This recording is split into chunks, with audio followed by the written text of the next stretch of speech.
আগে কি হতো 11-র আগে অবধি আমার নির্বাচনের বা ভোট দেওয়ার একটা লজিক ছিল, হতে পারে সেটা পার্টিজান লজিক, যাচ্ছে আমি সিপিএমকেই ভোট দিই, আমি সিপিএমকেই ভোট দেবো, আমি কংগ্রেসকেই দিই, ইত্যাদি ইত্যাদি।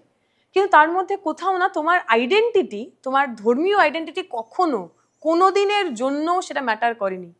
এখন এই তৃণমূল বিজেপি দুজনের এই যে যৌথ রথ, তাতে এমন একটা ব্যাপার তৈরি হয়েছে যেখানে আমার ধার্মিক পরিচয় ছাড়া সমস্তটা গৌণ হয়ে গেছে। আমার 26,000 চাকরি গেল, ডাজন্ট ম্যাটার। মমতা ব্যানার্জি মুসলিমদের রক্ষা করতে হবে, অতএব আমাকে তৃণমূলকেই ভোট করতে হবে।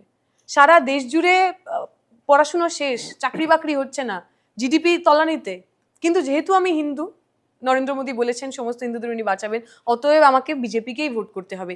এই যে বাইনারি তৈরি হয়ে যাওয়া, এবং এটা তো একটা মেন্টাল ব্লক, লোকে ইমোশনালি ভেবে ভোটটা দিচ্ছে, তার তার ছেলে মেয়েদের কি হবে, তার বাড়ির লোকজনের কি হবে, আমার নিজের ভবিষ্যতের কি হবে, সেই ভাবনাটাই আসছে না।